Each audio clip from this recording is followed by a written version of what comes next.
Buenas tardes. Bien, pues para mí es un placer poder estar hoy aquí para participar en la inauguración de este seminario que se celebra con motivo de la presentación del libro Evaluación Colaborativa del Modelo Español de Justicia Tributaria, dirigido por el profesor Rozas Valdés y financiado por el Instituto de Estudios Fiscales.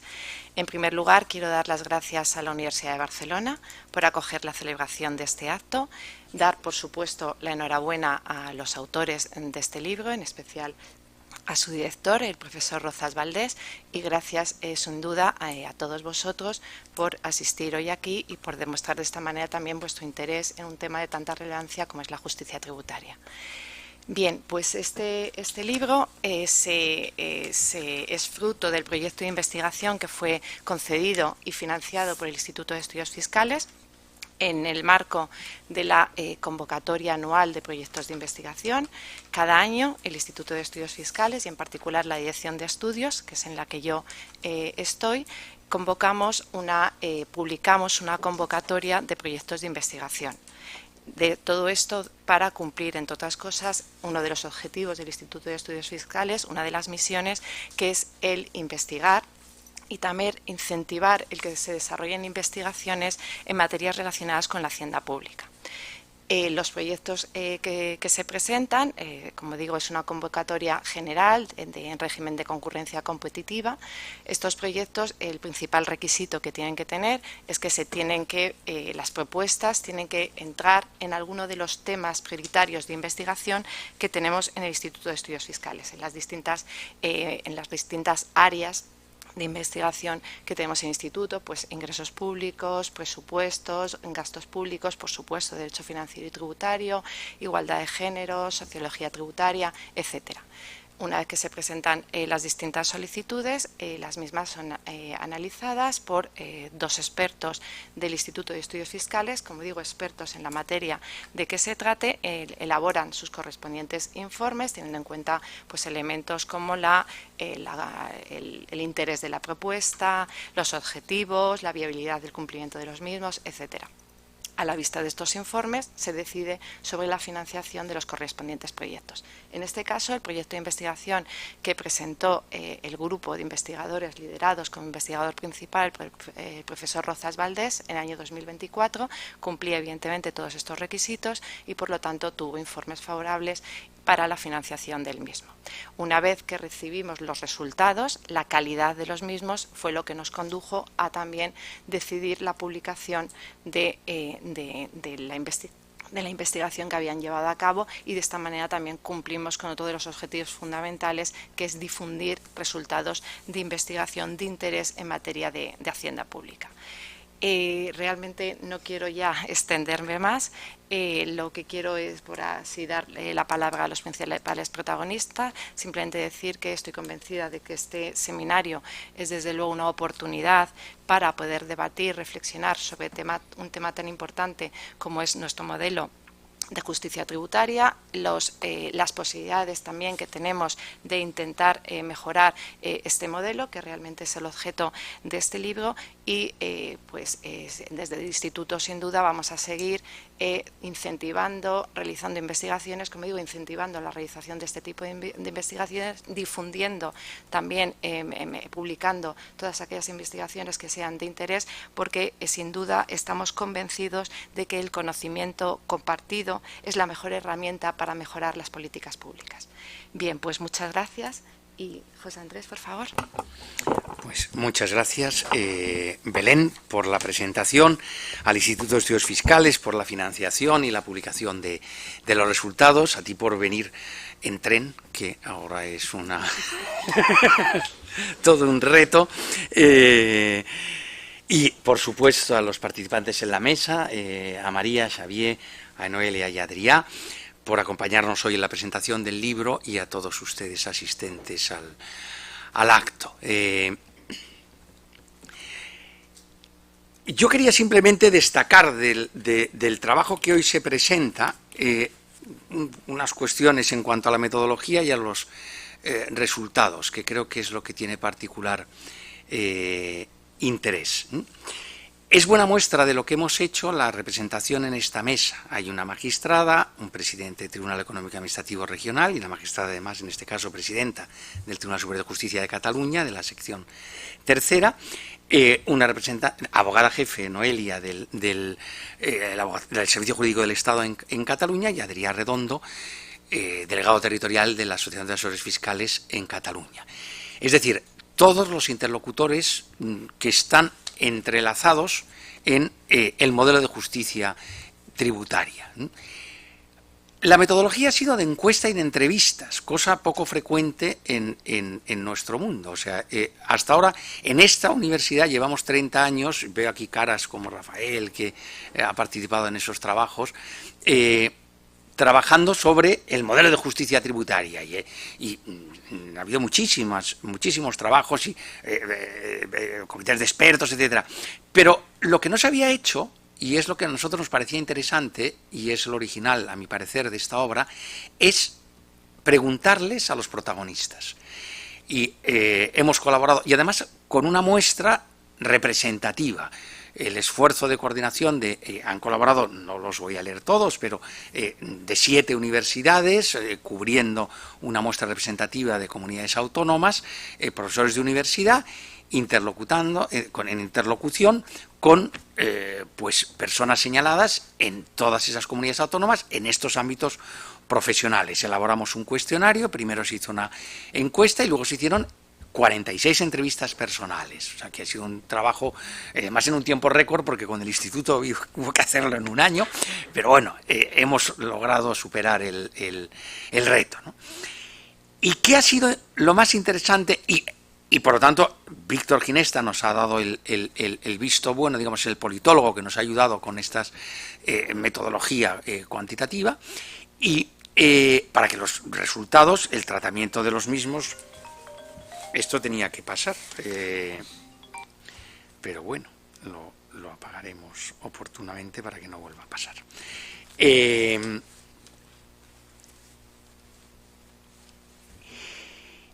Y por lo tanto, por eso se llama evaluación colaborativa del modelo español de justicia tributaria, porque luego hicimos un análisis cruzado de, pues, estructurado en 3 bloques, económico-administrativo, contencioso-administrativo y modelos alternativos de resolución de justicia tributaria. Y en cada uno de ellos, ¿qué piensan? ¿Qué se deduce de lo que piensan los asesores fiscales, los vocales del económico-administrativo, los magistrados? Nos faltó, la verdad es que el Servicio Jurídico del Estado, a tanto no llegamos, y ese fue pero el presupuesto que teníamos era el que era y el tiempo del que disponíamos era el que disponíamos, que es otra pieza muy importante porque es quien representa los intereses de la administración tributaria, la agencia, en los procesos contenciosos administrativos, ¿no? Y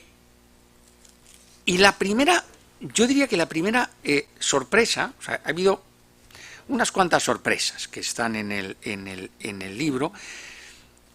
Para empezar, yo creo que hemos logrado un efecto ya de por sí muy interesante, que personas ubicadas, digamos, porque prácticamente todos tenían en torno a 30 años de experiencia, muchos, había algunos más jovencitos, pero gente con mucha experiencia, es decir, que sabían de lo que estaban hablando, pues gente, y por lo tanto, ubicada, pues que reflexionen sobre los retos del modelo, ya creo que es un ejercicio importante. Una cuestión que a mí me llamó la atención, está evidenciado. Es curioso que una de las cosas que todos destacaban era como el desconocimiento que tenían respecto de la visión del problema por otros profesionales, ¿sí? Y las circunstancias propias de otros profesionales. Quizás las personas que tienen una visión más de 360 grados son los asesores fiscales.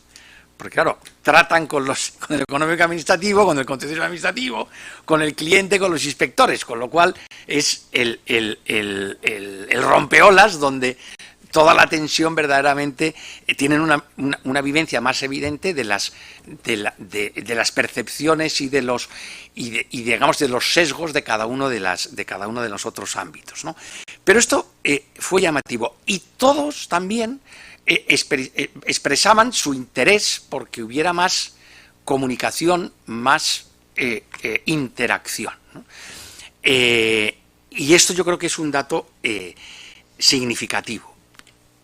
Y por lo tanto creo que son importantes en la concepción de las medidas que se pueden arbitrar, tanto de largo alcance como más factibles. En Madrid salieron unas cuantas en la misma presentación de esta obra, en las jornadas del Servicio Jurídico del Estado, muy interesantes, ¿no? De cosas más sencillas que sí que se podrían hacer o cosas más ambiciosas. Siempre creo que es importante partir de la premisa de que haya más diálogo, o sea, más conexión, más porosidad entre los distintos ámbitos de trabajo, ¿no? Esto, por ejemplo, en el ámbito del contencioso administrativo, yo sé que se valora mucho la figura de los magistrados suplentes. ¿Por qué?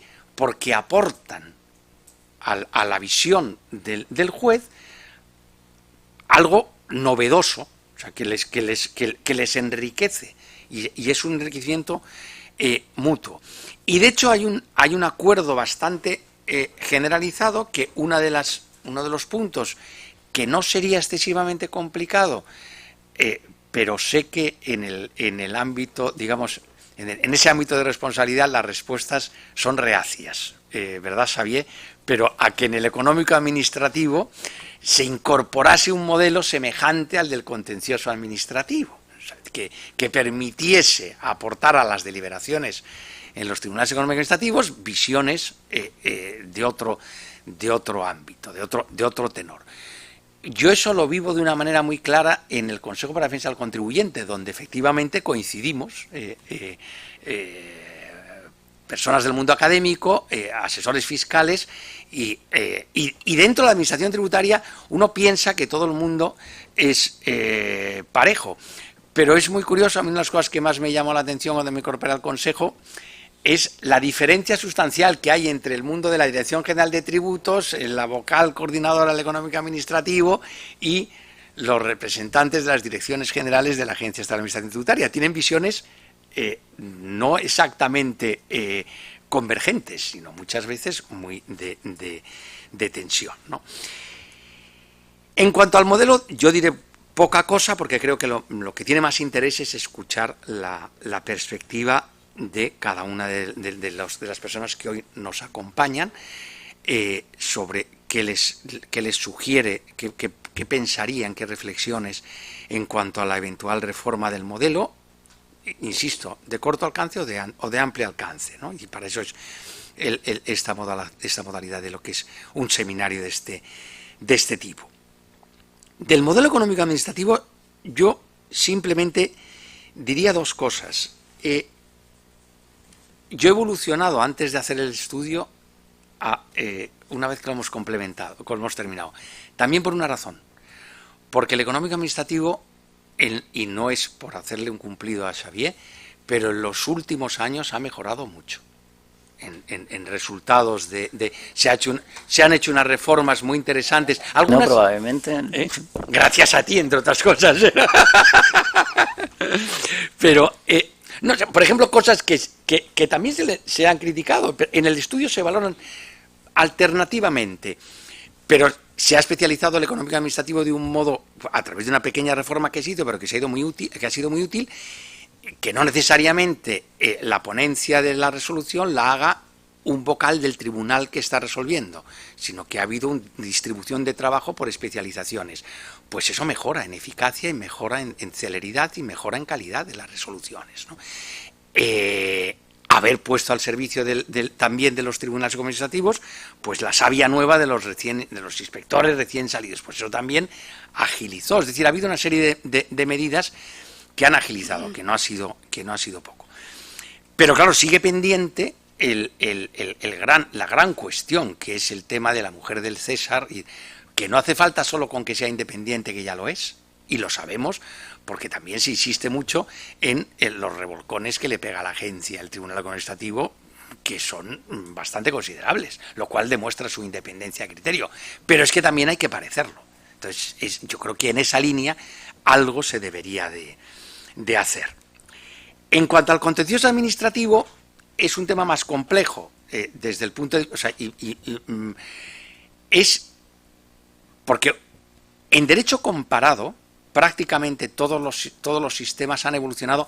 Ahora se acaba de desplegar la quinta jurisdicción en Italia, tributaria, y están ultimándose la cobertura de los puestos de magistrados, y que lo que se ha hecho ha sido lo que en muchos otros ordenamientos el Consejo, lo que sería equivalente al Consejo General del Poder Judicial, ha absorbido los tribunales administrativos o comisiones administrativas que en esos respectivos países pasó en Inglaterra, pasó en Alemania, pasó en muchos países, en Canadá, en muchos países. Bueno, eso podría ser una fórmula, pero yo creo que acá nuestros tribunales administrativos han cumplido ya 100 años y el modelo pues podría reformarse por otras vías, pero por esa lo veo muy complicado. Lo veo muy complicado y probablemente, por decirlo de algún modo, problemas más graves tiene la organización del Poder Judicial.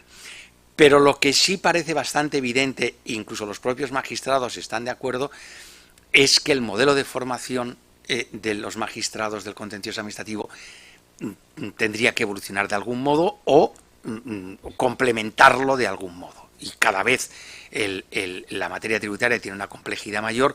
Yo espero y deseo que no te llegue algún tema de impuesto mínimo complementario de impuesto de sociedades, porque entonces ya enloquecerás definitivamente. Es decir, y por lo tanto es muy complejo seguir con ese modelo. A mí me llamó la atención una cifra. Solo el 50% de los magistrados que participaron en el estudio, ella tiene María es especialista de lo contencioso, pero de los otros, y que todos eran magistrados de tribunales superiores de justicia, solo el 50% tenía la especialidad de contencioso administrativo. No digo ya la de tributario, la de contencioso administrativo. Por razones operativas que son complejas y que yo entiendo que es básicamente el problema es que después de aprobar una posición como es la de judicaturas, les quedan pocas ganas de hacer otra posición de otros 100 temas. Y como al final, por simplemente antigüedad, se puede llegar, pues entonces es muy difícil estimular a que los... Y yo en entorno cercano he tenido 2 casos de personas que estaban animadas, ¿y sabes a dónde se nos han ido, María? Al mercantil. Ay, nuestro primo hermano. Al mercantil, porque también entiendo la dimensión que se produce en la jurisdicción mercantil. Entonces es difícil competir con eso. Y por último me referiré a los modelos de conciliación. Y los modelos de conciliación prácticamente es curioso. Todo el mundo está de acuerdo en que, hombre, que se deberían de fomentar modelos de conciliación, particularmente los asesores fiscales, como es lógico. Pero es curioso, incluso también entre el mundo de vocales del órgano administrativo o magistrados. Pero todos están de acuerdo en que lo haga otro. A mí no. En que lo haga otro. Es decir, que a mí no me meta en ese lío de tener que conciliar, ¿no? O sea, que a mí que me vengan las cosas y por lo tanto como desplazarlo hacia el mundo de gestión que en el ámbito de ya se hace y se avanzó mucho en inspección, pues que en gestión también sea más poroso en términos de conciliación. Y desde luego lo que todo el mundo está de acuerdo, y yo coincido, es que teniendo una jurisdicción, lo que no tiene sentido es el arbitraje, porque el arbitraje encarecería y además tiene muchos más problemas. El arbitraje solo tiene sentido en el ámbito internacional. ¿Por qué? Porque son 2 jurisdicciones que compiten, entonces ahí sí. Pero Isabel Espejo, de grata memoria, siempre decía el mejor sistema alternativo de resolución de conflictos tributarios es un buen sistema de administración de justicia tributaria mediante recursos. Y estoy completamente de acuerdo.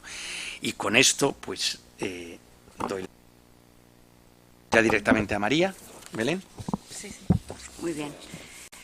Muy buenas tardes a todos. En primer lugar, muchísimas gracias por la invitación, por sentarnos en esta mesa aquí en mi universidad. Yo estudié aquí Y bueno, me doy cuenta del tiempo que ha pasado y sobre todo los lugares que al final pues te traen reminiscencia de cosas que en su momento, horas que pasabas, que ahora ya no tienen ningún sentido, ¿no? En principio, pues se ve con la lejanía, ¿no? En primer lugar, llamar la atención sobre la composición de esta mesa. Pues esto refleja nuevas tendencias, nuevas formas de hacer.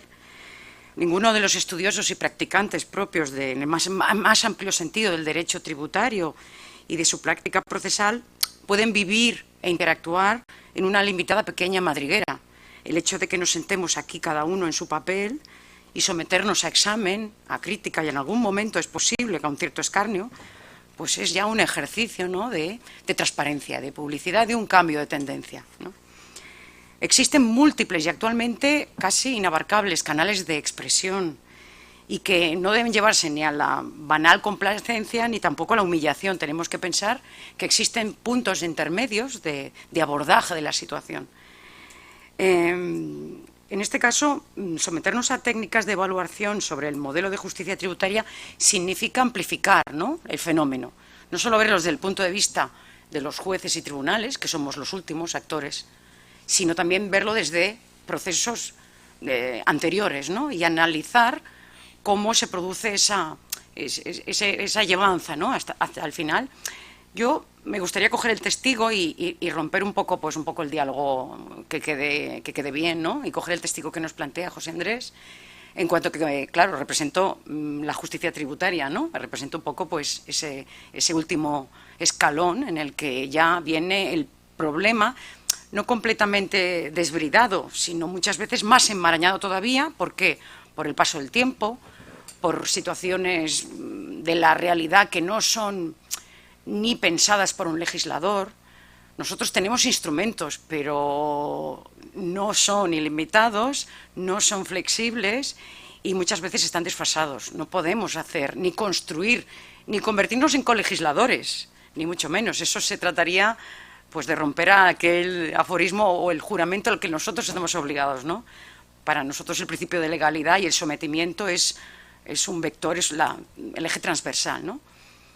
En cuanto a diversos elementos que ha planteado José Andrés, un poco por hacer una exposición hilada y un poco más cohesionada, uno se plantea la justicia tributaria como separada, pero claro, tiene sus contras, ¿no? El derecho administrativo también tiene que permeabilizar en un sector como el tributario, que tradicionalmente se veía como inquisitivo, como algo alejado de lo que era la voluntad, el compromiso, la buena fe, y actualmente desde hace 10 años aproximadamente estamos viviendo pues un cambio de paradigma que no tiene color, ¿no?, que ahora tendemos a hablar de una administración que acompaña y que tiene que ser transparente, pública, que tiene que ser segura, generar contextos de colaboración. Es que sin eso no podremos hablar ni siquiera de conciliación, ¿no?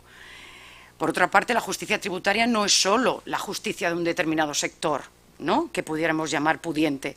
Es la justicia de todos, ¿no?, porque todos los fenómenos de la vida pasan por un reconocimiento o por una creación de una pseudo capacidad económica que podría, ¿no?, y además que muta, que se modifica.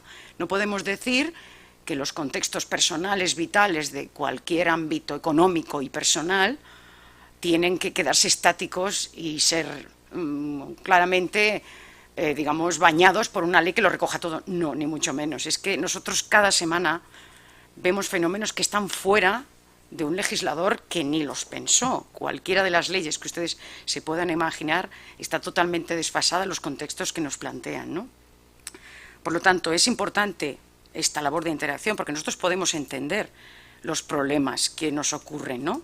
Y venimos de la mano de los tribunales económico-administrativos, que para mí, por ejemplo, y estamos en todas las salas y en Cataluña no se queda atrás, sino decir que es pionera, el buen hacer que tiene el Tribunal Económico Administrativo Regional, podríamos decir, la compenetración y la comunicación que tenemos, sobre todo en un contexto de litigación multitudinaria. Es que es de tal envergadura masiva que en muchos casos, si no llega a ser por una organización mínimamente casera, podríamos decir, eso nos inundaría y nos generaría una situación absolutamente de colapso. Y vivimos desfasados, pero no en colapso. podemos un poco dividir nuestras fuerzas y ir capeando un poco y entendiendo los fenómenos. Es verdad que en todo el territorio, no solo en Cataluña, vivimos realidades muy distintas, ¿no? Muy distintas, es que no son comparables, y eso lo veo todos los días cuando mantengo relación con los restantes presidentes de sala, analizamos y vemos las situaciones, ¿no? Por ejemplo, uno de los fenómenos que tenemos actualmente presente pues es el impuesto del patrimonio, ¿no? Cómo lo vivimos determinadas comunidades y cómo lo viven otras no tiene nada que ver, y para eso tenemos que generar pues elementos o instrumentos que no se ajustan propiamente a los procedimientos que tenemos porque no están pensados. Y las reformas que se han hecho en cuanto a los procedimientos muchas veces son meramente organizativas, de gestión, pero no van al meollo del problema, ¿no? ¿Y eso qué genera? Genera mucha insatisfacción, y nosotros lo entendemos y lo transmitimos. ¿Por qué? Porque ahora nosotros también escuchamos a los restantes partícipes, y aquí está, yo creo que Adrià, tanto Adrià como Noelia y Xavier, que dan fe de que yo creo que perciben un cambio de tendencia en orden a interactuar. Es verdad que estamos limitados, pero eso no quiere decir que podamos primero explicarnos mejor, explicar qué instrumentos tenemos, bueno, analizar cada uno de ellos, ver cuál se ajusta más a una situación y entonces, bueno, proponer determinadas medidas que a veces van un poco más allá. A partir de ahí, también se producen impactos que quisiera mencionar. No sé cuánto llevo, no quisiera extenderme mucho para no tú ves, me mando información. Los impactos de otras instancias. No podemos desconocer que hoy mismo tenemos un Tribunal de Justicia de la Unión Europea, ¿vale? Yo acabo esta semana incluso de recibir una cuestión prejudicial que planteamos hace un año y que han resuelto ahora, una cuestión que tenía un anclaje en el IVA, que es, digamos, el recurso de financiación propiamente. Otro impacto que no es nada desdeñable, el Tribunal Europeo de Derechos Humanos. No me puedo, olvidar de pronunciamientos que en el ámbito tributario están llegando a romper determinadas estructuras que parecían encorsetadas y que eran intocables, y no, generan incluso disrupciones o vulneraciones del Convenio Europeo de Derechos Fundamentales, o sea que no es baladí. Luego, instrumentos, incluso en nuestro derecho interno, como el error judicial, que también estamos sometidos a él y que últimamente ha habido determinados pronunciamientos en el ámbito tributario respecto de esa institución que para nosotros es casi como el peor de los fenómenos, ¿no?, que se nos pueda ocurrir a un juez, ¿no? El error judicial manifiesto, grosero y fuera de toda lógica, ¿no? Entonces, por lo tanto, todos esos vectores también tenemos que tenerlos en cuenta. Por otra parte, también atendiendo al modelo de formación, porque les voy a contar. Efectivamente, como ha dicho José Andrés, somos un tribunal producto de muchas formas de llegada. Ponemos el interés, todo que poner, pero muchas veces la complejidad, la tecnicidad, la tensión que hay dentro de cualquier conflicto y el impacto que puede generar hacia afuera, no lo podemos abordar. No somos expertos, conocemos el engranaje, las reglas jurídicas, pero cómo se encardinan un determinado concepto de la reserva de capitalización, de cómo se interpreta, pues a nosotros podemos desgranarlo con una buena deliberación, podemos decir, pero muchas veces es verdad que nos queda corto, ¿no? Que nos queda corto poder entender determinados contextos técnicos, ¿no? Entonces es verdad que la formación para nosotros se convierte en un elemento nuclear y que debemos estar siempre muy conectados, ¿no? Entonces es verdad que la academia, como los asesores fiscales, como otros contextos, hoy en día trabajamos de la mano y interactuamos y dialogamos y eso nos ofrece a nosotros la posibilidad de escuchar esto, es así, venimos de aquí. El fenómeno disruptivo, por ejemplo, en la administración local, a todo el mundo lo conoce, ¿no?, que fue la plusvalía. Pues en todo ese fenómeno ha habido todo un devenir durante años y años que ha generado, bueno, de aquellos polvos, no es que vengan a estos lodos, vienen y suma y sigue, ¿no? Y otros fenómenos que se vislumbran a nivel comunitario, como pueden ser impuestos medioambientales, fiscalidad, que ya no se puede desconocer, ¿no? Ya no solo eso, sino a nivel interno también, entre comunidades autónomas, que también generan contextos muchas veces que nosotros vivimos al margen de ellos, se lo aseguro, y esto lo digo con toda la humildad, sinceridad y honestidad, pero es verdad que afectan, ¿no? Afectan porque eso generan en la realidad pues conductas que son más o menos legítimas, seguidas, y que obviamente reciben pues bueno, respuestas por parte pues de las administraciones en orden a proteger esos intereses a los que están llamados, ¿no?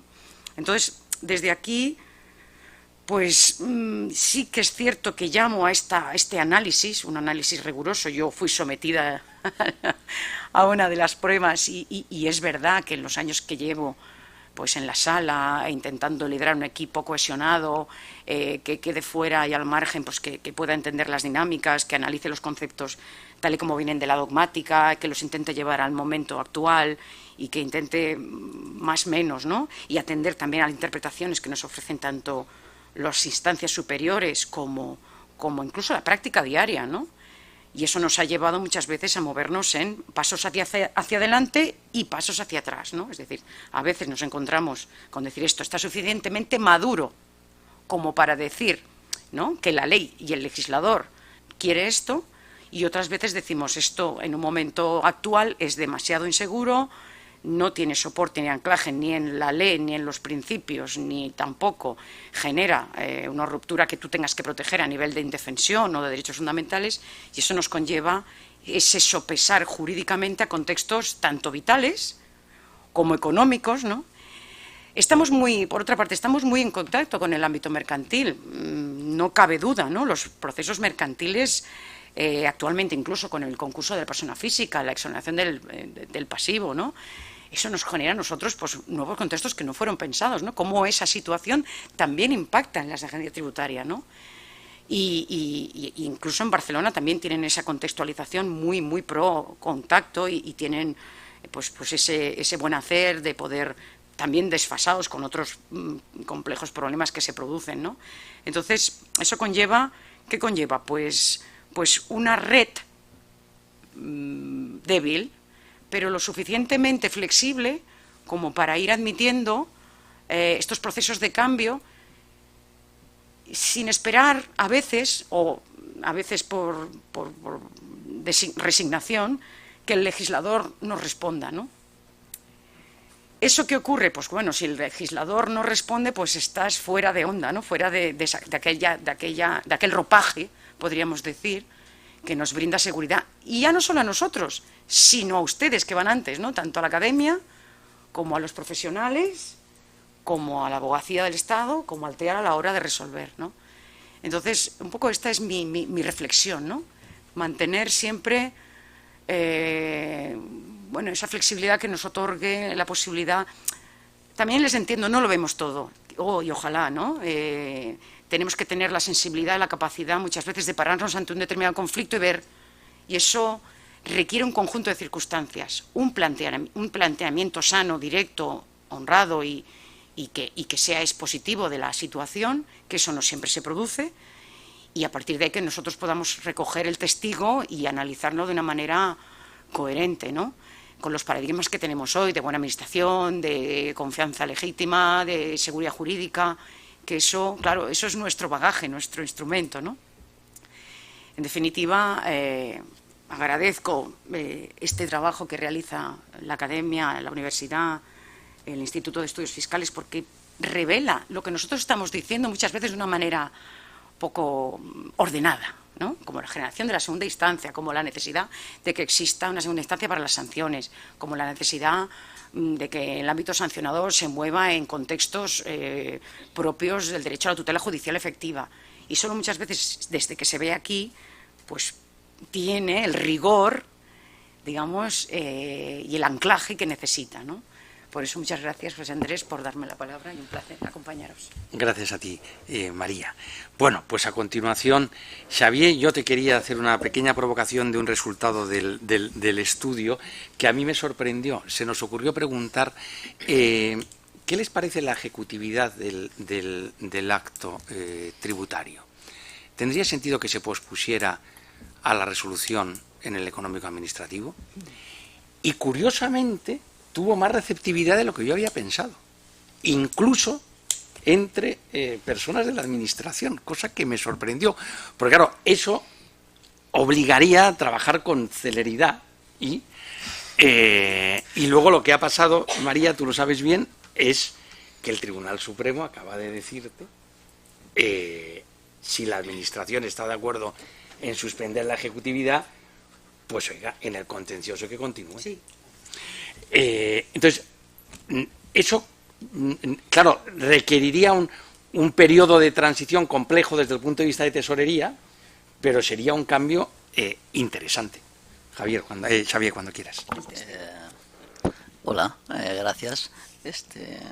Bueno, gracias por las buenas palabras, la mayoría mentira, pero sí, estaba por plantearme, voy a contar barbaridades que hacemos para que así seamos conscientes de que, bueno, hacemos cosas bien, pero también hacemos cosas mal. Dicho eso, bueno, si empiezo por lo que me has preguntado, yo también estoy sorprendido, la verdad, sinceramente. No. Porque además sí que es cierto que esa respuesta se da, pero en el ámbito administrativo también es cierto que la mayoría dicen, bueno, está el régimen de suspensiones y cuidado con la capacidad financiera que puede provocar esto. No lo sé, como estoy sorprendido como tú, maestros tiene la Iglesia, ahí lo dejo.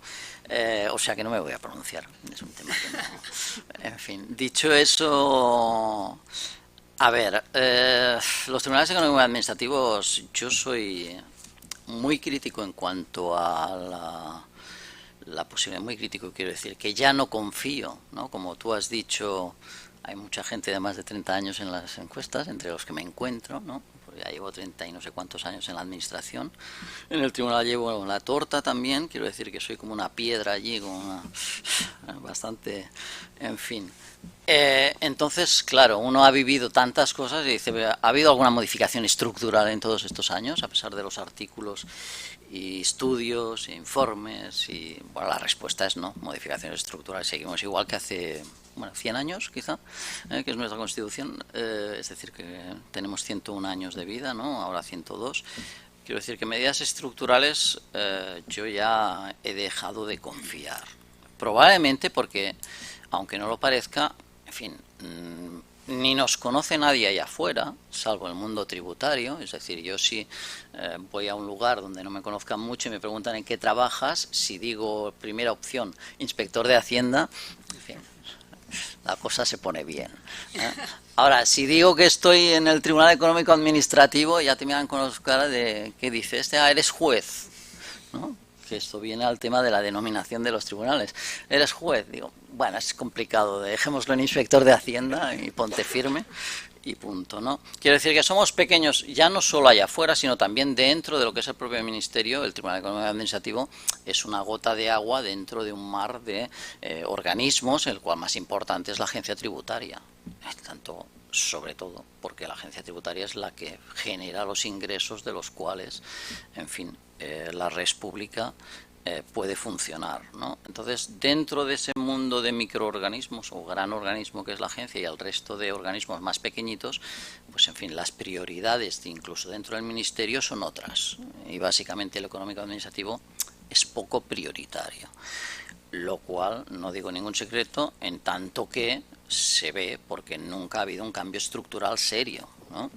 Cuando hablamos de vía potestativa, conciliaciones, vía jurisdiccional, todo eso son cambios muy importantes que requieren un estudio muy importante y que ni está ni se le espera, ¿no? Dicho eso, eso no implica que se vayan haciendo pequeñas cosas, como has comentado, que son muy útiles, aunque sean coyunturales y aunque, como en todo en esta vida, cuando se introducen son muy criticadas, también por aquella parte, la extrema izquierda,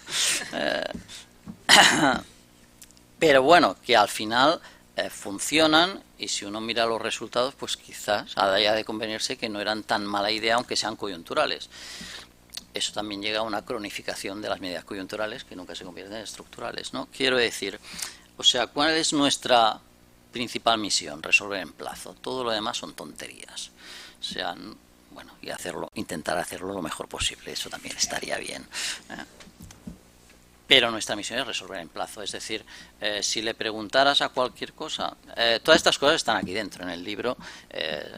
Quien tenga bien leerlo, que yo lo aconsejo, está... A mí me ha gustado mucho por el tema de cómo traslucir las encuestas, las entrevistas, más que el test y tal, las entrevistas han dado lugar a que la verdad se haya traslucido aquí con mucha profundidad lo que es el sentir de las distintas partes entrevistadas, los bloques, lo que es el económico administrativo, los magistrados, los asesores, en fin, la verdad es que está muy bien y todo lo que yo pueda decir básicamente está ahí dentro muy bien explicado, mejor de lo que yo pueda transmitir. Entonces, quiero decir, si a alguien le preguntas, oye, ¿qué le pedirías, ¿no?, a los Reyes Magos, a la vía económica y administrativa? Es que me resuelva pronto y bien. Si puede ser que me dé la razón, sería el primer tema. Segundo, que resuelva pronto. Es decir, no tiene ningún sentido que se resuelva en 4 años o en 5. Ningún sentido. ¿De acuerdo? Entonces, nuestra principal misión y nuestro objetivo es resolver en plazo, cosa que, como ha dicho José Andrés, pues estamos en ello. Estamos en ello significa que estamos casi mayoritariamente resolviendo en plazo, incluido el TER de Cataluña. ¿Eso qué significa? Hombre, si tú resuelves en plazo, grandes de los problemas que se van diciendo, bueno, son mucho menos, ¿no? Si tú resuelves en 6 meses una reclamación, el acceso a la jurisdicción contenciosa, el acceso a los jueces, pues es casi inmediato. Si los plazos que tenemos en procedimiento abreviado son 6 meses, en procedimiento general en 1 año, si los cumples, la lentitud tributaria cambia mucho, ¿no? Y la percepción del colectivo que recibe las resoluciones cambia mucho. Por tanto, esa es nuestra principal misión. Y como ha dicho José Andrés, bueno, yo, en fin, llevábamos una época, en fin, yo entré en el económico administrativo en el 97, del anterior siglo, sigo por aquí, digo bien. En aquel tiempo resolvíamos en 4 años y estuvimos así. En 4 años significa al borde de la prescripción y una espera eterna por parte de los contribuyentes. Eso ha sido así hasta el 2020. En el 2020, tras la pandemia, bueno, se adoptaron una serie de medidas coyunturales, ya insisto, muy criticadas. Una, la incorporación de personal de la Agencia Tributaria de nuevo ingreso a los tribunales económicos administrativos en comisión de servicios, lo cual, claro, tenía un viso de pérdida de independencia por parte de los tribunales, que se ha, bueno, constatado absolutamente falso, pero en su día muy criticado. En su día es hace 5 años, que tampoco es en el siglo XV, de donde vengo yo. Entonces, esa fue la primera medida. La segunda medida es la nacionalización de la institución, en el sentido de territorialización nacional, es decir, la posibilidad, que ya se dice en el libro, y lo ha comentado José Andrés, de que resoluciones del Tribunal de Cataluña bueno, pues se resuelvan en Madrid, en Asturias, o donde proceda. Si tuviéramos en las Bahamas una sección, pues también en las Bahamas. Quiero decir, eso parece como muy extraño, y no solo muy extraño, se ha recurrido esa medida al contencioso cuando el contribuyente, a través de su asesor, recibía una resolución que ponía nuestra sede en Oviedo, ¿vale? Resuelve tal historia. Es decir, el TEAR de Cataluña constituido en Oviedo, o en Madrid, o en donde sea, que lo habilita el 28.5, ¿vale?, del reglamento de revisión en vía administrativa. Bueno, pues eso ha permitido, yo le llamo nacionalización de las funciones, pero efectivamente es eso. Es decir, en Asturias, tristemente, pues hay un número de funcionarios muy elevado en el Tribunal Económico Administrativo, visto el ratio de su entrada. ¿Por qué? Porque en su día, cuando se hizo ese ratio de entrada, que es la relación de puestos de trabajo, en Asturias entraban miles de reclamaciones como consecuencia de su industria siderúrgica y minera. Claro, eso desaparecieron las reclamaciones, pero el personal no desaparece, porque una relación de puestos de trabajo, una vez se aprueba, permanece y permanece y permanece. Y no se modifica, y es imposible modificar, parece ser. Entonces, ¿qué sucede? joder, hay una gente en Asturias que está en la puerta esperando reclamaciones. Y hay otra gente en Cataluña que está desbordada de reclamaciones. Pues hombre, no parece muy absurdo, dado que todos los que están en los tribunales tienen su nombramiento y son bonitos funcionarios, ¿vale?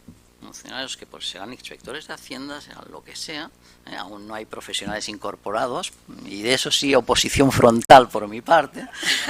En tanto seamos administración, yo no lo veo, ni lo veré, ni se modificará porque cambios estructurales no hay, con lo cual tampoco hace falta insistir mucho, pero quiero decir, bueno, parece lógico, ¿no? O sea, ¿qué pasa? Que y eso lo digo, en fin, desde la perspectiva de los asesores fiscales que se han dedicado a intentar en su día criticar y después recurrir este aspecto, que afortunadamente ha sido confirmado por la jurisdicción contencioso administrativa, pero en el sentido de, a ver, ¿qué pasa? Que el vocal de Cataluña o el funcionario de Cataluña es más listo que el de Asturias, y el de Asturias no puede resolver lo que está resolviendo allí, ¿no? Pero que ha entrado por aquí. Eso no significa que la jurisdicción siga siendo en Cataluña, es decir, que los asuntos acaben en Cataluña, ¿no? Cosa que ya dijo el Consejo de Estado. Pero vamos, parece lógico. En otros términos, la Delegación Central de Grandes Contribuyentes de la Agencia Tributaria, pues si hay una pues empresa que tiene sede en Alicante, nada impide a la Dirección Central que esa inspección no se haga desde Alicante, que la hagan en Cataluña, en Madrid o donde se disponga, dado que su ámbito es de todo el territorio nacional, ¿no? Pues esa es un poco la idea de este tema. ¿Qué sucede? Bueno, pues con esas dos pequeñas medidas, el 28.5 y la incorporación de gente, porque por mucha inteligencia artificial, al final el humano debe existir y seguir existiendo, aunque sea para revisar si aquello que dice la inteligencia artificial es cierto o no.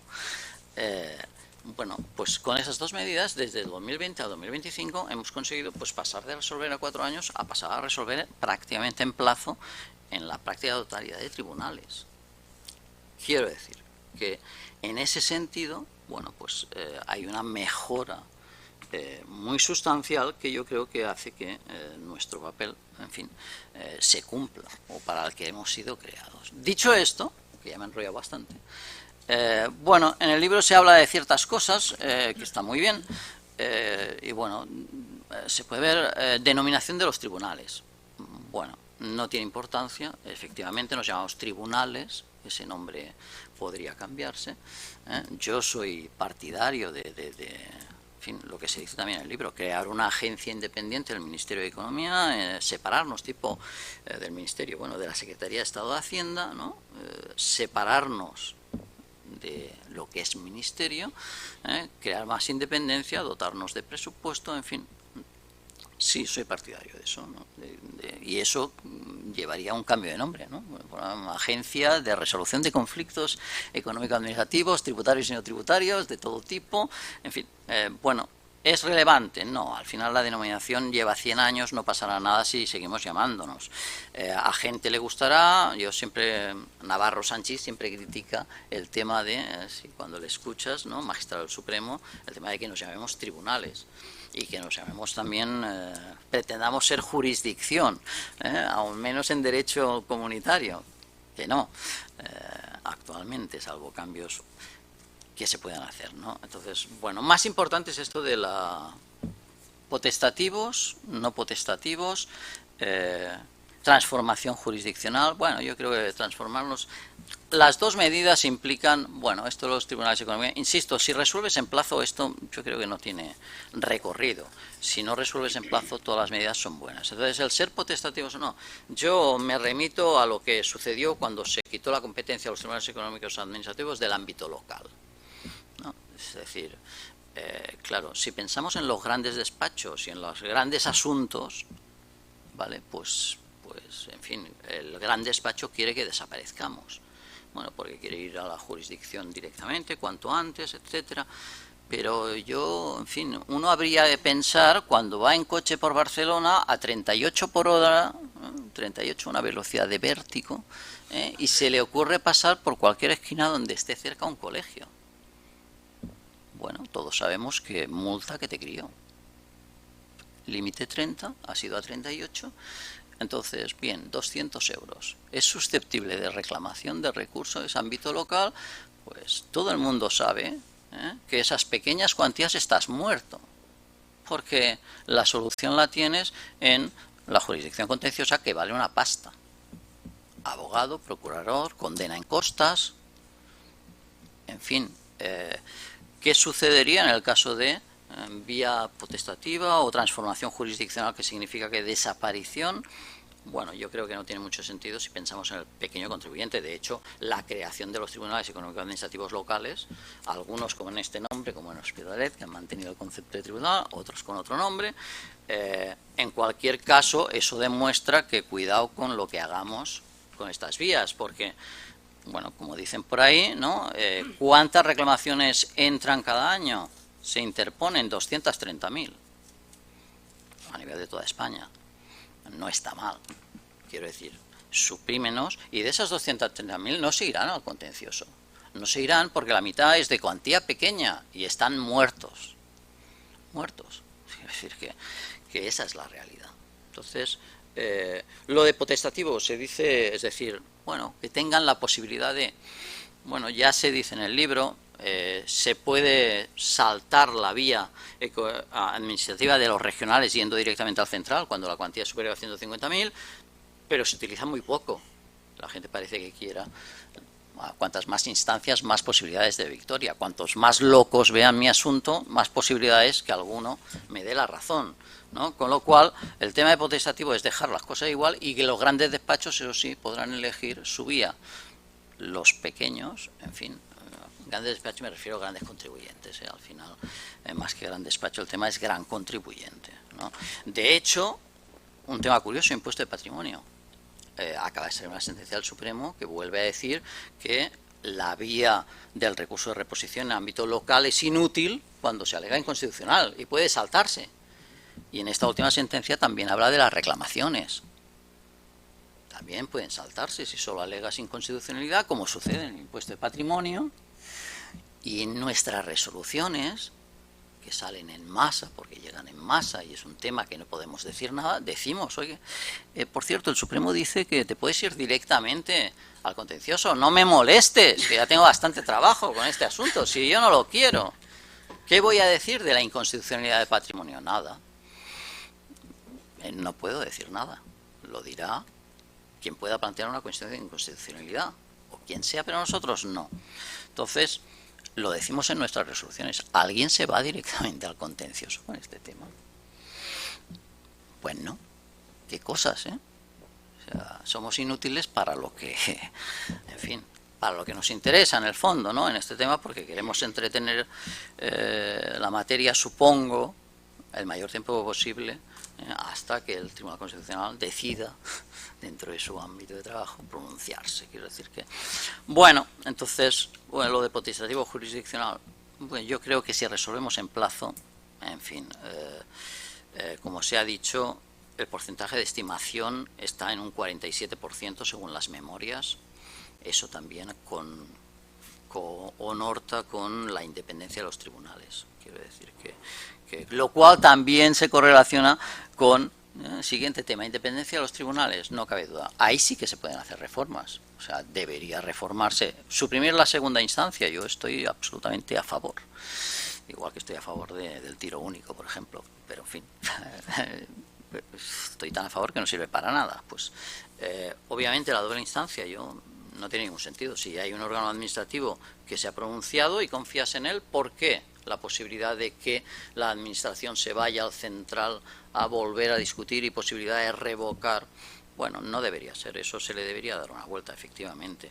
Se le debería dar una vuelta a la posibilidad de interponer cuestiones prejudiciales, lo cual significa reformar algunas cosillas, como es el tema de los nombramientos, el tema de los años de permanencia, las causas de revocación del puesto, etcétera. Todas esas son cosas muy sencillas que tampoco se hacen, ¿no? Y que la tesitura política tampoco está para echar cohetes, ¿de acuerdo? Con lo cual, bueno, la independencia ahí yo creo que no cabe duda de que existe, el ratio de estimación o estimación parcial lo demuestra, pero además se pueden seguir haciendo cosas, sí, muchas están en el libro, a ellas me repito. Otro tema que está en el libro es lo de la publicación de nuestras resoluciones. Esta también es un tema manía. En fin, bueno, cabe decir que los tribunales económicos administrativos en este ámbito de hacer pequeñas cosas estamos bueno, en un proceso de modernización de nuestras aplicaciones informáticas muy potente, lo cual hará que se mejoren. Ya se está percibiendo, entiendo yo, dentro de los despachos esas modificaciones del aplicativo, y dentro de esas modificaciones está la creación de una base única de conocimiento que integrará la Dirección General de Tributos, el Informa, las resoluciones económico-administrativas, etcétera, etcétera, que será una herramienta que incorporará inteligencia artificial, que, bueno, dicen que a finales de 2026 estará en marcha y que probablemente será un paso avanzado a lo que es el conocimiento de lo que hacemos y de lo que hay por parte de toda la administración tributaria, porque integrará tributos, integrará el Informa, integrará nuestras resoluciones e incluso resoluciones de los tribunales. Quiero decir que en eso se confía mucho. Ahora, publicar todas, ¿no? Esa manía de publicarlo todo. Bueno, pues sí, si se puede, que se publique, si no hay ningún problema. Siempre que se sea consciente de que lo que dice un tribunal regional, en primer lugar, no es criterio. De hecho, no tenemos criterio, con lo cual, o sea, eso de pretender que el TEAR de Extremadura ha dicho no sé qué, bueno, vale.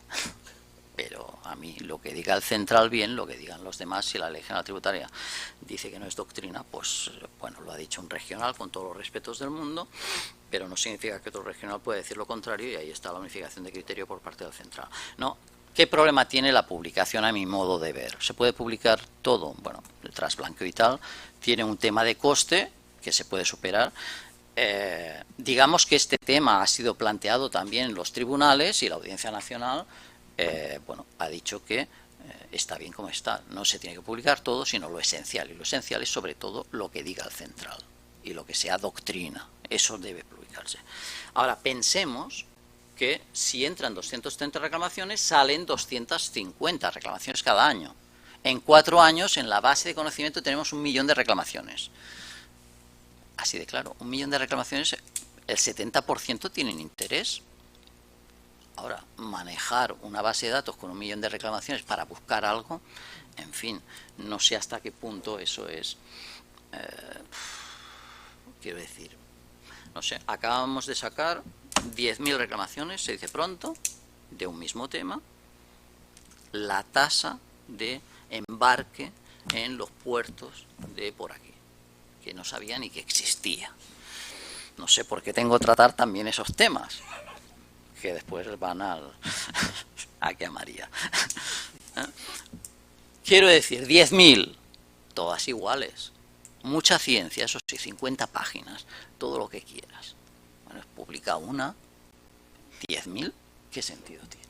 Quiero decir, un poco de confianza. ¿Que se puede publicar todo? Sí, yo no me opongo. Si todo es poner medios, se ponen medios, se publica todo. Ahora, a veces, cuidado con lo que pedimos, que dejaremos de encontrar, ¿no? Porque o tardaremos días en encontrar lo que buscamos, ¿no? Con lo cual, bueno, lo de la publicación, que es un tema que también se trata en el libro, bueno, sí, pero cuidado, que no es que resolvamos 100 resoluciones al año. A nivel de España, 250.000 resoluciones son muchas, ya os lo digo yo. A nivel de Cataluña, pues son unas 25.000, son muchas.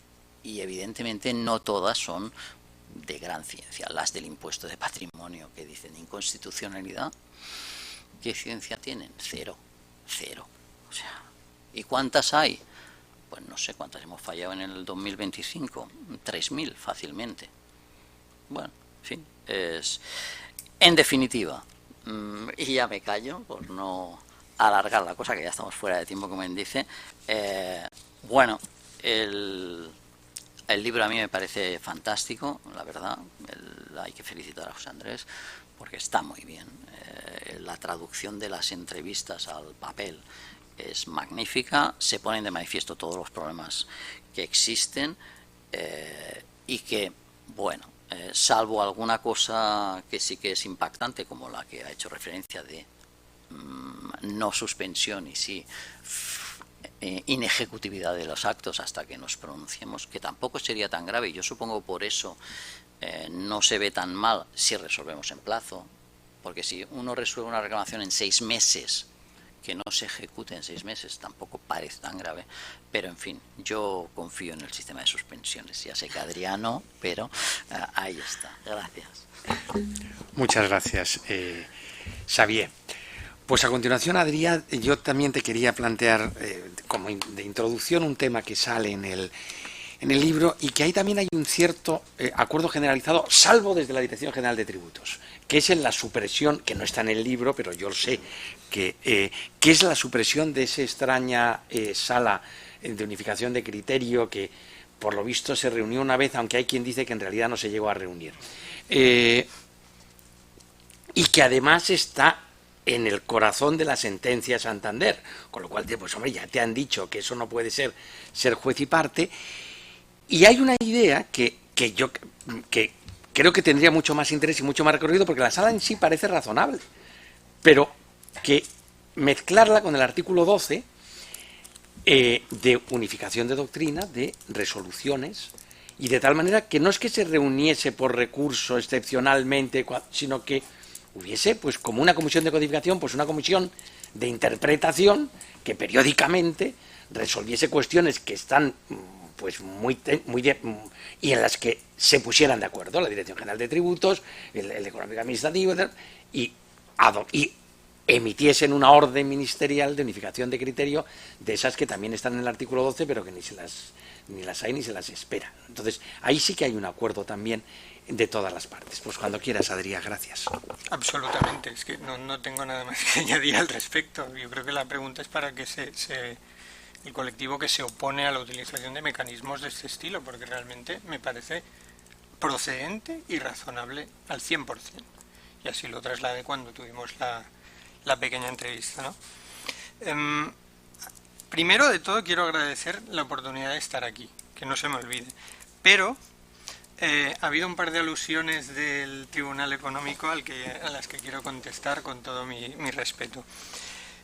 Bueno, no esperaba hablar del impuesto del patrimonio en este foro, pero bueno, siempre se acaba tratando el tema, ¿no? Poner de relieve que me parece que estamos equivocando el tiro si lo que centramos es la crítica en el asesor que, como se me ha parecido que no insinuaba, directamente manifestaba, Xavier, pretende dilatar el procedimiento. Porque lo que a mi juicio es criticable es el plazo de resolución del recurso en sí, del Tribunal Constitucional.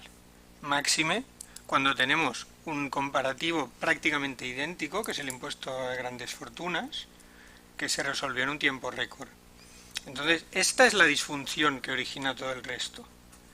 No es que nosotros tengamos un interés como colectivo en dilatar los procedimientos, es sabiendo que se puede producir esta vicisitud, pues vamos a, digamos, defender los intereses de nuestros clientes con todas las armas, digamos, que el proceso nos dota. Pero el origen del problema creo que es otro, dicho con todo el respeto que me merece, ¿no? Publicación de las resoluciones. A ver, el problema de la publicación de las resoluciones es la selección de la muestra. No hay más. O sea, yo soy consciente de que inundar con todas las resoluciones del impuesto al patrimonio es a todo juicio irrazonable. Lo que ocurre es que, como tú bien sabes, hay un presupuesto de exoneración de la responsabilidad tributaria, que es la interpretación razonable de la norma. Entonces, cuando haya un pronunciamiento de un tribunal económico administrativo, por regional que sea, es difícil sostener que cuando un contribuyente interpreta análogamente a lo que ha interpretado el tribunal, se está realizando una interpretación irrazonable de la norma. Por lo tanto, esto es un arma de defensa que creemos que para nuestros clientes y para los contribuyentes en general es muy válida y muy razonable pedirla. Entonces, ¿cómo se articula? Ya lo veremos. O sea, efectivamente, estoy de acuerdo contigo que no podemos tener 1 millón de resoluciones, ni 2 ni 3 colgadas, pero sí que si se articula un mecanismo de transparencia en la muestra, y en qué se cuelga y por qué, pues yo creo que es un ejercicio que beneficia también incluso a la percepción que tiene el contribuyente de nuestro sistema tributario, ¿no? Y por esto la insistencia en que se cuelguen las resoluciones de los TEARs, y efectivamente pues vemos un progreso en este sentido, no es toda una crítica, pero para despejar un poco las dudas que planteabas, ¿no? Dicho esto, es que nosotros vemos a los TEARs como fuentes de derecho, al 100%. Es decir, esto que se habla en el libro, que se utiliza muchas veces la palabra filtro, no es solo un filtro para los asesores fiscales, y esto lo he discutido con muchísimos compañeros, son fuentes de derecho y de buen derecho. De ahí que yo creo que ni en el colectivo de asesores fiscales, y corregidme si me equivoco, pero no están de acuerdo en que sea potestativa la obligación de acudir al TEAR. No hay una percepción tan negativa como me parece que se desprende del, digamos, el ideario colectivo de lo que los asesores tienen del TEAR. Al contrario, el porcentaje de estimaciones es positivo, hay de todo, como siempre en la vida, pero hay una buena percepción, ¿de acuerdo? Entonces, lo que sí que evidentemente pues nos posicionamos a favor, y me parece que es razonable, aunque Xavier tú manifiestas que no lo ves claro, es la integración de miembros de otros sectores que no sean estrictamente la administración. Dices, es que somos administración, bueno, también la judicatura es administración, y hay el caso de los magistrados suplentes. Entonces, bueno, creemos que la existencia o la posibilidad de incorporar en las vocalías de los TEAR personas que tienen experiencia, digamos, pues del ámbito privado, mercantil, etcétera, de lo que comúnmente se denomina de la calle, enriquecería las resoluciones, no solo desde un punto de vista técnico, que ya son, digamos, impecables en su mayoría, ¿no?, sino desde un punto de vista, pues quizás más de justicia material, es decir, de conocer un poco las dificultades a las que el contribuyente se enfrenta en su día a día, ¿no? Yo creo que esto es positivo. Creo que además en el libro la oposición frontal a esta posibilidad viene precisamente de los vocales, pero todos los demás sectores no lo ven con malos ojos. Yo, bueno, pues invitaría a una reflexión en este aspecto, porque sí que es cierto que viene del sector privado, tiene una serie de sesgos, pero también los tiene la persona que ha hecho carrera en la administración, y yo creo que la cuestión es complementarlos y salir un poco y enriquecer los pronunciamientos en este sentido, ¿no? Dicho esto, ¿qué más? Tenemos lo de las medidas alternativas de resolución de conflictos. A ver. Esto es un tema que efectivamente, tal y como yo lo percibo en el libro, parece que no gusta, pero se aborda como si fuera algo novedoso, que no existe, como un avance técnico de calado, ¿no? Y la realidad es que debo decir que, vaya, todos los asesores que están aquí en el público coincidirán conmigo que esto es el pan nuestro de cada día. Se habla de indisponibilidad del crédito tributario. Constantemente en las inspecciones a las que asistimos se transacciona con el crédito tributario.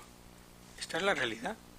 ¿Cuántas veces hemos acudido a procedimientos inspectores en los cuales se nos plantea la posibilidad de suscribir un acta con conformidad, admitiendo la deducibilidad de una serie de gastos, y un acta en disconformidad en la que no se admite ninguno de ellos?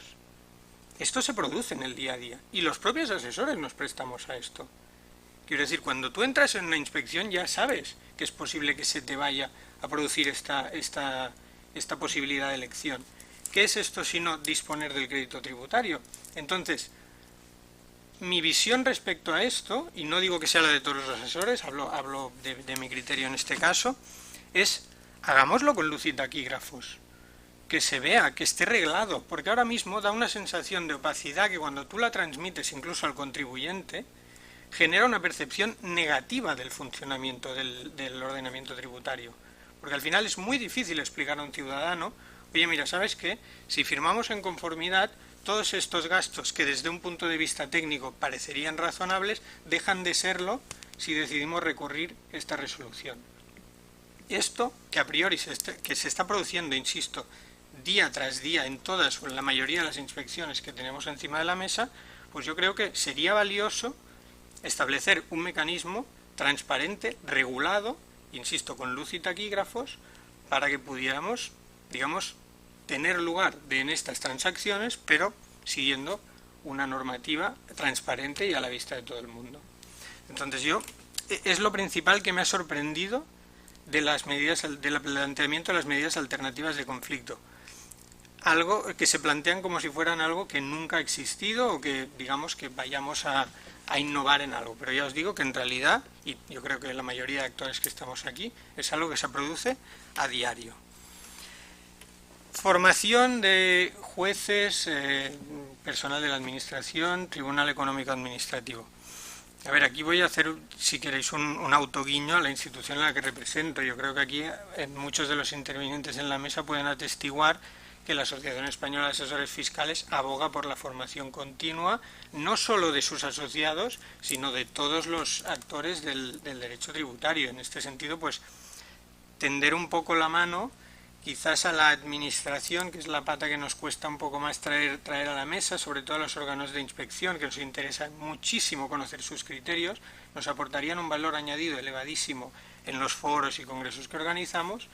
Y ya os digo que, bueno, que el clima es de cordialidad total, es un debate, digamos, técnico, entonces tender la mano para complementar estos foros de formación.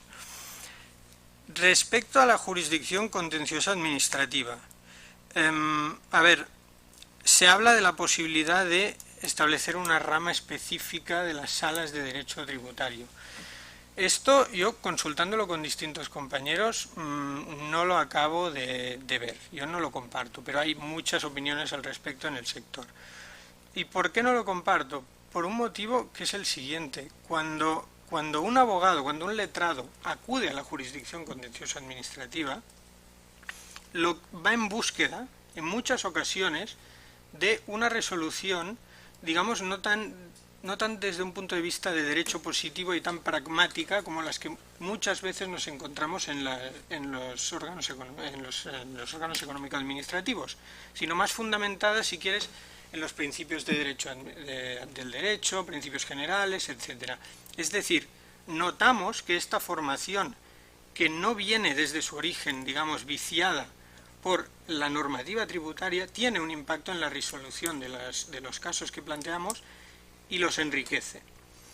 Yo, cada vez que me toca más resolver, cada vez soy menos amante de, digamos, comparar o identificar seguridad jurídica con la aplicación literal de la normativa, ¿no? Y yo creo que muchas veces lo que encontramos, y el éxito de las jurisdicciones contenciosas administrativas, es encontrar este espacio de reflexión un poco más allá de lo que es la norma estrictamente, y igual aplicar una interpretación, si queréis, más teleológica, más finalista. Y creo que esto, si se inicia una carrera desde el minuto 1 enfocada únicamente al derecho tributario, puede suponer un retroceso. Y finalmente, me ha llamado la atención una cosa que no se ha comentado hasta ahora y que creo que es relevante, que es el tema de las herramientas de inteligencia artificial. Cuando hicisteis las entrevistas, que esto creo que es ya hace año y medio aproximadamente, ya los trabajadores de la Administración tributaria eran el colectivo que manifestaba utilizarlas más en sus labores. Imagino que esto no ha hecho más que crecer, es decir, se utilizan cada vez más. Todos vamos hablando de dispositivos o softwares como el Hermes, el Pathfinder, todos estos que van integrándose en el proceder de la Administración tributaria. Esto, que a priori pues no tiene nada de criticable, porque efectivamente pues persigue pues identificar perfiles, digamos, de riesgo, nos plantea una serie de dudas sobre los sesgos que estas herramientas puedan llegar a tener, porque al final no se plantean solo como un crisol, digamos, aséptico de datos, sino que cualquiera que haya utilizado una herramienta de inteligencia artificial, y aquí podríamos tener un debate sobre qué es exactamente una herramienta de inteligencia artificial y qué no lo es, pero este tipo de herramientas realizan unos razonamientos que conducen a unas conclusiones y que tienen consecuencias directas sobre las decisiones de comprobación que toman los actuarios. Entonces, cuando este camino lógico sigue este trazado, entendemos que ya plantea un problema de transparencia de los algoritmos que guían el proceder de los funcionarios públicos en este sentido. Entonces, nos interesa evolucionar y explorar en este sentido cómo va a evolucionar esto, porque me da la sensación que será el próximo caballo de batalla en el ámbito del derecho tributario que tendremos encima de la mesa, la utilización por parte de la Administración de las herramientas de inteligencia artificial. Además, estas herramientas de inteligencia artificial generan lo que ya se empieza a conocer en el sector, y esto está muy hablado también con compañeros, de lo que se llaman perfiles tecnológicos de los contribuyentes, que al final pues es unas determinadas características de un perfil de riesgo y una clasificación dentro de un perfil de riesgo del contribuyente. Y esto plantea problemas, entiendo yo, en lo que respecta a la vulneración del principio de igualdad de armas. Es decir, yo creo que debería el contribuyente tener la facultad de acceder de alguna manera a estos perfiles tecnológicos o digitales del contribuyente, aunque sea para revisarlos, adecuar su conducta o simplemente recurrirlos, porque pueden darse errores que estén originando actuaciones de comprobación indebidas. Entonces, tener acceso a esta información para defender los intereses del ciudadano creo que es absolutamente legítimo y que hay que avanzar en esta dirección.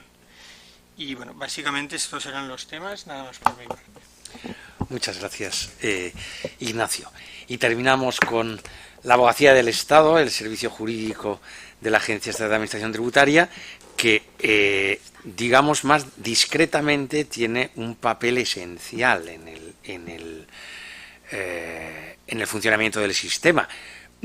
Por una razón, porque esto yo se lo he oído a bastantes jueces decir que, claro, el eje de la sentencia al final son las alegaciones. Entonces es lo que te alimenta el razonamiento y por lo tanto las alegaciones es relativamente desconocido que la Abogacía del Estado nace en el Ministerio de Hacienda, o sea que esto es donde tiene su sede originaria y natural. Pues Noelia, cuando quieras. Gracias, José Andrés. Yo también quería agradecerte que me hayas invitado a este acto y también que me hayas hecho partícipe en cierta medida de esta iniciativa que me parece muy interesante. Bueno, yo primero aclarar que estoy aquí como representante de la agencia tributaria, pero realmente las opiniones y los comentarios que voy a hacer son a título completamente personal y desde mi experiencia como integrante del servicio jurídico de la agencia tributaria. Se hablan de muchos temas en el libro y bueno, se han comentado muchos aquí por los compañeros. Yo sí que quería centrar el debate, dado que el tiempo es muy limitado, en tres que creo que afectan un poco de una manera más directa a la agencia tributaria. Y aquí sí que voy a entrar al trapo porque yo sí que quiero hablarte de la posposición de la ejecutividad de los actos administrativos hasta el momento de la firmeza que planteabas anteriormente en vía administrativa. Me parece un tema interesante. También quería comentar un tema también que genera mucho debate y es el hecho de que los inspectores de Hacienda participemos como peritos judiciales, ¿no? Es un tema muy discutido también y aportar ahí un poco, si puedo, algo de lo que yo conozco desde dentro, ¿no? De cómo funciona esto.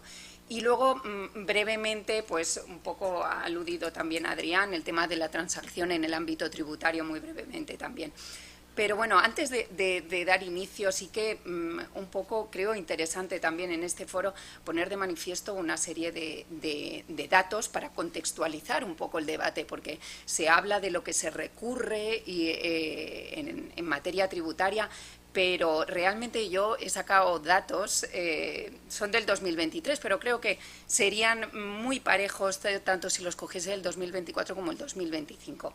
El número de actos que ha dictado la agencia tributaria con pie de recurso en el año 2023, no sé si os lo llegáis a imaginar, pero son 17.853.000, ¿vale? De todos esos actos, los que han ido a parar a la vía económico-administrativa no han sido más de 118.000, estoy hablando de toda España, ¿eh?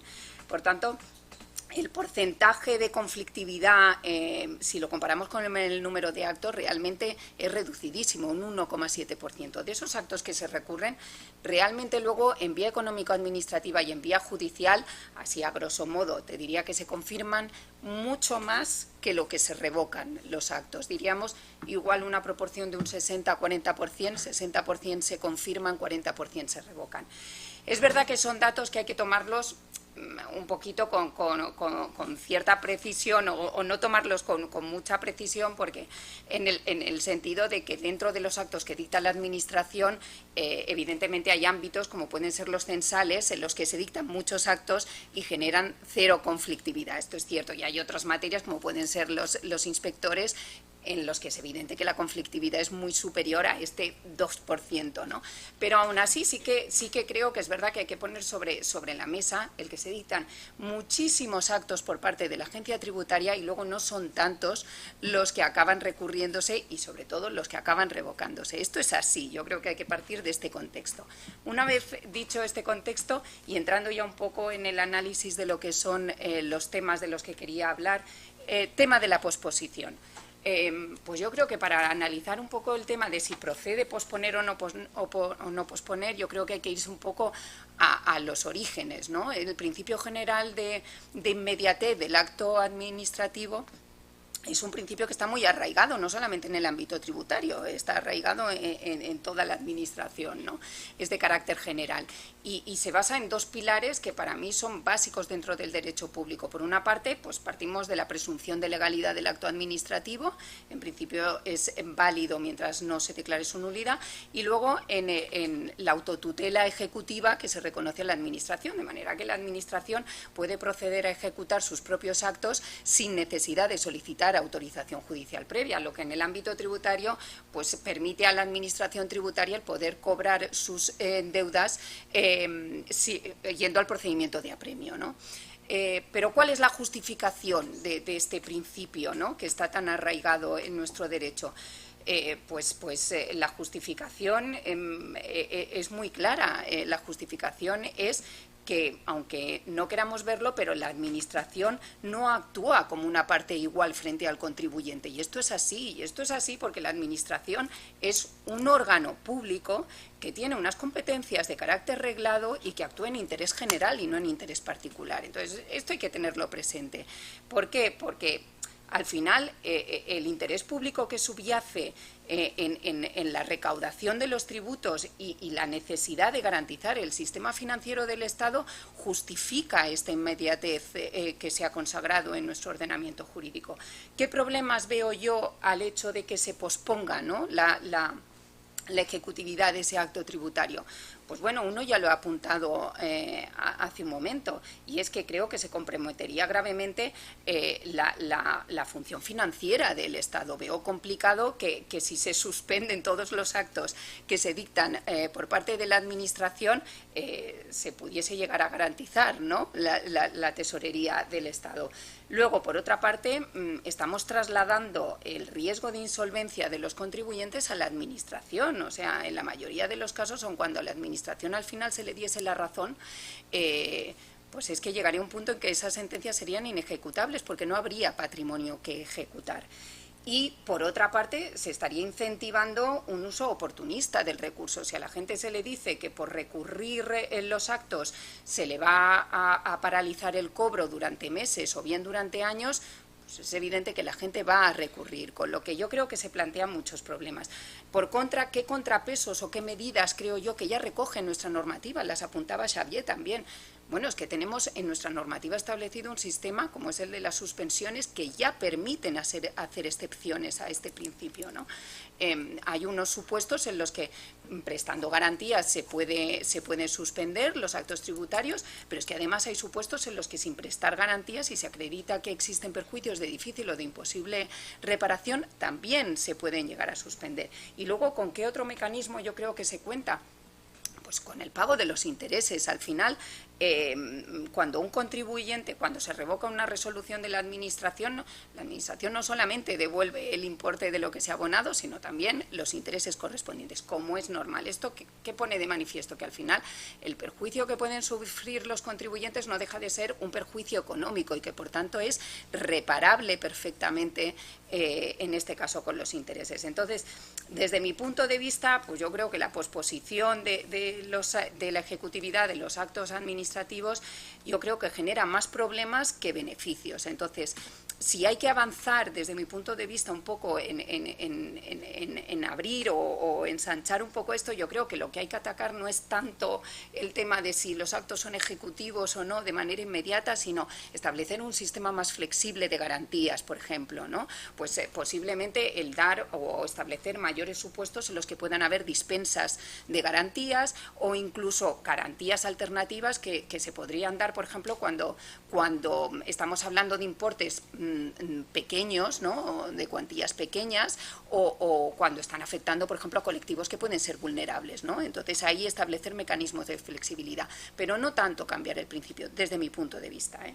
Otro de los temas que también me parecen interesantes y también siempre generan mucho debate es el tema de la actuación de los inspectores de Hacienda como peritos judiciales.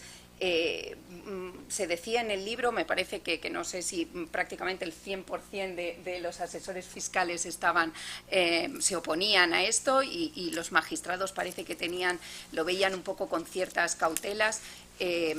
Bueno, imagino que las dudas que se generan es por el hecho de que al final es un funcionario que está integrado dentro de la administración demandada el que emite este pericial, ¿no? Y es lo que parece que puede hacer comprometer el que los resultados o lo que se ponga en el informe pues no esté dotado de la suficiente independencia e imparcialidad, ¿no?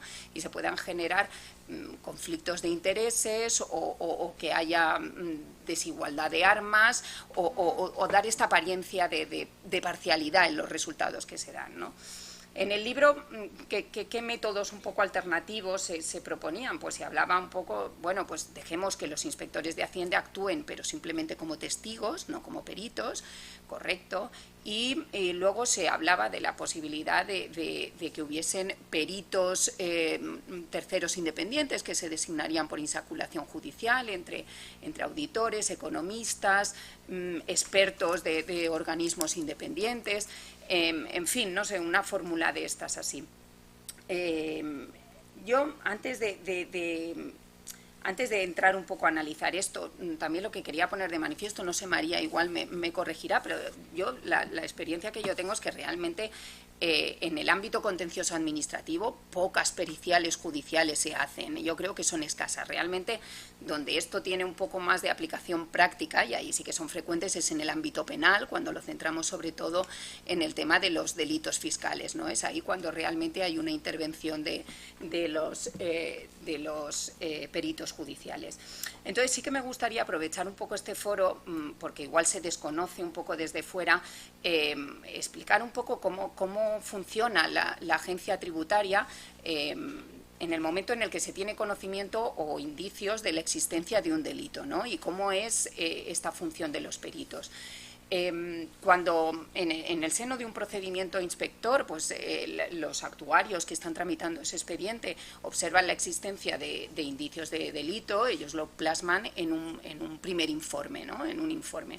Pero la agencia tributaria no se conforma con este informe. Como si dijésemos, la agencia tributaria se impone una especie de autofiltro a sí mismo a la hora de valorar si realmente concurren esos requisitos para denunciar ese delito.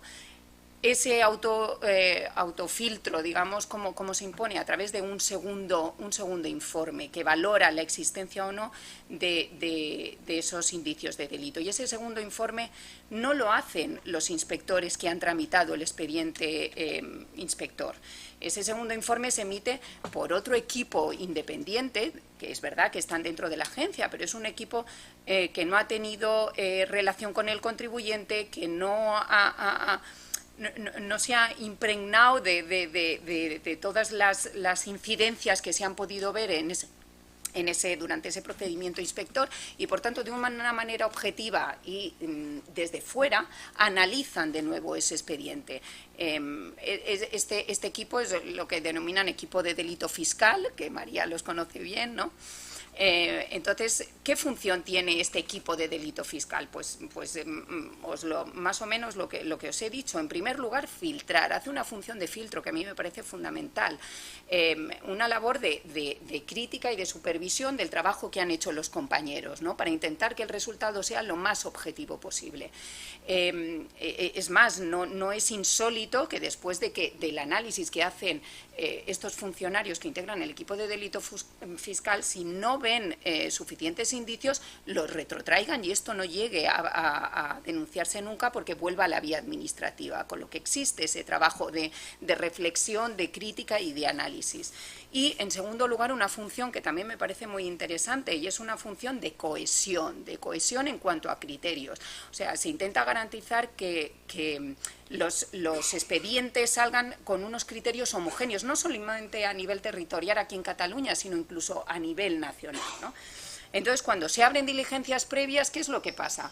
Los jueces en esos casos, evidentemente, respecto de los inspectores que han participado en el procedimiento inspector, sí que los llaman y se llaman como testigos. ¿Por qué? Porque ellos sí que han participado de una manera directa en todo lo que es la tramitación del procedimiento inspector.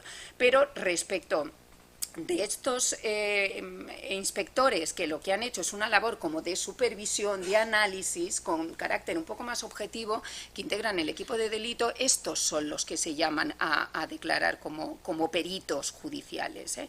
Entonces hay que distinguir un poco estos dos ámbitos, porque yo creo que a veces se pueden confundir y realmente yo creo que están bastante bien delimitados. Dicho lo cual, desde mi punto de vista, se podrá estar más de acuerdo o no, seguro que Adrián me podrá decir que no está nada de acuerdo con lo que estoy diciendo, pero creo que realmente la labor que hacen los peritos judiciales, los inspectores que actúan como peritos judiciales, que insisto, son de este equipo de delito fiscal, pues se obtienen resultados, la verdad es que bastante objetivos, aunque no nos cueste verlo, ¿no? Porque al final ellos lo que intentan es depurar toda esa carga subjetiva que pueden tener los expedientes tributarios y eliminar, si en algún caso lo hay, este excesivo celo inspector que puede tener el funcionario que sí que está metido dentro del procedimiento inspector, ¿no? Entonces, ¿qué ventajas creo yo que tiene el que sean peritos de la administración los que actúen? Pues desde luego su especialización técnico-tributaria. O sea, es verdad que los procedimientos tributarios son complejos y a veces yo creo que los jueces lo que requieren es claridad. ¿Y quién mejor que un técnico integrado dentro de la agencia el que le explique un poco el por qué se ha hecho esa inspección, cuáles han sido los cauces que se han tomado en consideración, cuáles son los elementos que han determinado esa cuota? Yo creo que nadie mejor que un inspector de Hacienda para poder dar esas aclaraciones, ¿no?, al juez. En segundo lugar, la cohesión, como decía anteriormente. Es que de esta manera lo que se permite también es que ante materias que pueden ser muy repetitivas consigamos tener unos criterios homogéneos y no haya una dispersión de criterios periciales en función de quién emita, ¿no?, ese dictamen. Por otra parte, el bajo coste, que es evidente, y también la disponibilidad. También estamos en Barcelona, pero la Administración cuenta con un cuadro de técnicos muy amplio en todo el territorio. Pero en sitios donde pueden ser más pequeños, posiblemente sea complejo encontrar gente con la especialización suficiente como para ejercer esa pericia judicial, ¿no? Y luego no hay que olvidar tampoco algo que para mí me parece fundamental, y es el hecho de que, un técnico un inspector de la Hacienda ejerza funciones de perito judicial, en nada impide, y esto me lo podrá también rebatir si quiere María, en nada impide al juez designar otro perito independiente en la misma causa si no está de acuerdo o duda en alguno de los aspectos que se le planteen en la pericial que haga la administración, ¿no? O sea, cabe esa posibilidad, ¿no? Si hay algo que no cuadre o algo en lo que no se esté de acuerdo, con lo que esto yo creo que es así. Y por ello entiendo que aunque se plantea como a simple vista como una solución o una cosa como muy fácil de integrar, creo que luego los problemas son más complejos, ¿no? Que decir, por insaculación se designan peritos y que sean ellos. Creo que hay que poner sobre la mesa y valorar el trabajo que se hace por parte de la inspección, que, como digo, de verdad está dotada de más independencia de la que a veces desde fuera se puede ver. Y ya, por no alargarme y finalizar, y de una manera muy escueta, el tema de la transacción, ¿no? Pues sí, nos encontramos con un límite claro, que es la indisponibilidad del crédito público, y es así. O sea, la Administración no puede disponer libremente del crédito público, salvo que haya una habilitación legal expresa y además tasada. Entonces, desde mi punto de vista, ¿qué materias son más susceptibles o permeables, ¿no?, a esta posible transacción? Pues evidentemente ámbitos donde puede haber una mayor modulación o una mayor libertad a la hora de flexibilidad, ¿no? Como pueden ser las sanciones. En las sanciones tenemos elementos como pueden ser la graduación de la pena, como pueden ser las atenuantes, en las que sí que permiten que entre un poco más en juego, ¿no?, elementos. También cuando estamos hablando de hechos o de valoraciones técnicas, porque también ahí pueden haber elementos, tú hablabas, ¿no?, también antes, elementos un poco más flexibles a la hora de modular los resultados que se puedan obtener. O, por ejemplo, en las formas de pago, ¿no?, el flexibilizar tanto criterios de aplazamiento como criterios de aplazamiento, me parece bien. ¿Qué es lo que yo creo que es un límite infranqueable en esta materia? Cuando ya tenemos una cuota liquidada. O sea, desde mi punto de vista, ya con la cuota liquidada sobre la mesa es complicado transaccionar. Por eso, desde mi punto de vista, los momentos más acertados para introducir el tema de la transacción pues siempre van a ser en los orígenes, es decir, en el procedimiento de gestión o en el procedimiento de inspección, como ocurre con las actas con acuerdo, y lo veo mucho más complicado cuando ya nos metemos en la vía económico-administrativa o bien en la vía judicial, porque ahí ya tenemos una cuota liquidada, ¿no? ¿Y qué problema es el hecho de tener una cuota liquidada? Pues que si realmente empezamos a transigir con las cuotas liquidadas, yo creo que se nos abre ahí una puerta y un riesgo tremendo pues a agravios comparativos, a arbitrariedades, bueno, a una fuente un poco de corruptela, ¿no?, un poco de inseguridad jurídica en ese ámbito.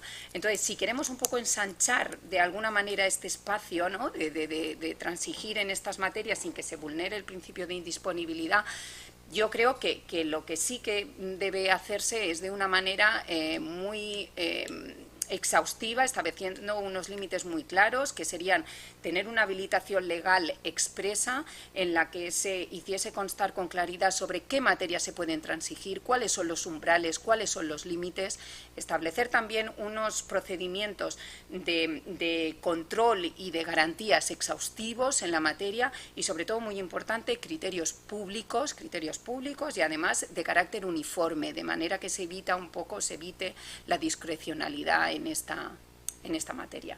Y en fin, esto es todo. Muy bien, muchas gracias, Noelia.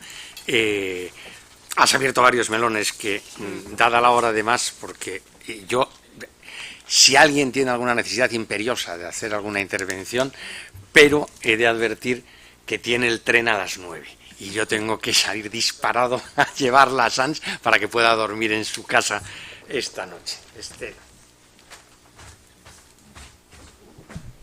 Muchas gracias. Voy a ser muy breve, aunque realmente hay muchos temas. Un solo tema, María.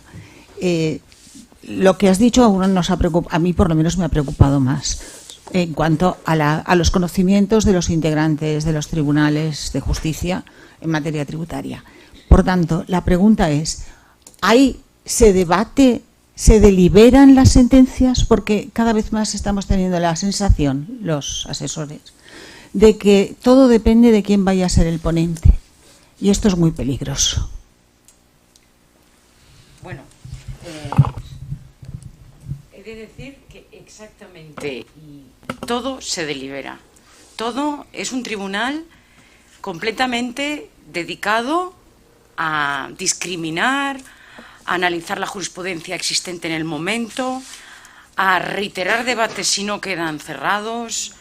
Bueno, esta práctica es algo nuclear, vertebral. Vamos, no hay ruptura ni ningún gap. Errores, obviamente, siempre los hay, para eso están los tribunales superiores y otros recursos, incidentes, complementos, aclaraciones, pero realmente esa es nuestro feudo más cuidado, se puede decir, y no es así. Es verdad que luego, obviamente, como todo, ¿no? La psicología estudia mucho, ¿no? Cómo se plantea un caso, cómo se va, pero en nuestro caso, que todo el tribunal delibera junto, que todo realmente se somete a una contradicción, y en eso sí que realmente somos verdaderamente escrupulosos, ¿no? Porque firmamos y porque eso tiene una trascendencia enorme de cara para afuera. Yo no quiero extenderme tampoco. Gracias, Estela. Muchas gracias.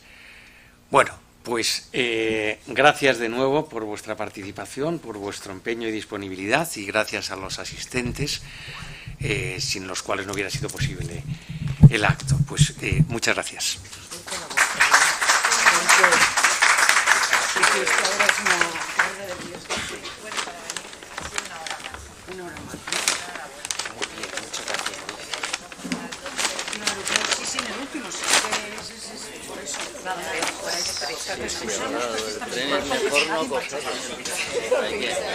Hay que ir en avión.